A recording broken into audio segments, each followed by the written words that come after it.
Ja? Jārunā? Jā. Kāpēc jārunā? Kurš no jums bija ātrākais? Reinis. Nu jau, jā, bija.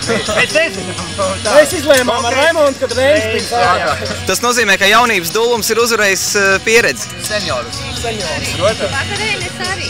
Jā, tā sanāk.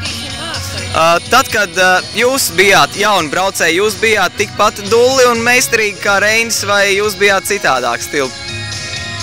Vot šitā, te nocīt līdz pamatiem, ja? Es domāju, ka visi mēs bijām kaut kādā laikā dulli un ar savām atraktivitātēm ir kurā autodisciplīnā, kurā mēs braukuši. Es domāju, ka jā. Reini, kāda tev bija sajūta cīnīties ar šādiem rallija meistariem? Man bija prieks, tas ir papildus emocijas, papildus gandarījums un kas var būt labāks par to, ka tev varbūt nav tik liels spiediens no malas, bet tu vari izlikt visu sevi, braukt un kaifot par to, ko tu dari. Pēters Solbergs, ar kur tu cīnies pasaules čempionātā, viņš ir tikpat azartisks braucējs kā šie, ar kuriem tev šodien nācās cīnīties? Es domāju, ka man blakus kungi ir azartiskāki. Gribās jau paslavēt savējos, bet, protams, tur es nezinu, vai var salīdzināt vispār, bet visi brauc un visi brauc priekš sevis un vienmēr visi cenšas uzvarēt. Jums, tad, kad jūs sākāt rallija gaitas, jums bija kāds elks, kuram līdzināties, kuru visvairāk gribējās apsteigt?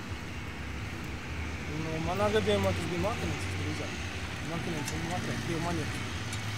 Viens sasaldās cilvēks. Bija principā pēdējā tādā metā. Manā gadījumā tas bija Karlos Sainz un Vidijs Oriols. Tas bija favorīts. Bet tas bija 27 gadi vai 28 vispār, kad sāku braukt. Sāku domāt pa autospēku. Es ar ralliem uzzināju arī, jā. Tāds cilvēks. Reini, kas ir tavs tā kā etalons, kuram tu gribētu līdzināties? Man pat grūti pateikt, droši vien viens vēl varētu būt Tanners Fausts, kas ir amerikāņu zvaigzne. Grūti varbūt tādu otru tieši rallija krasā nosaukt. Viņš ir tas, kas man patīk kā cilvēks, gan kā braucējs.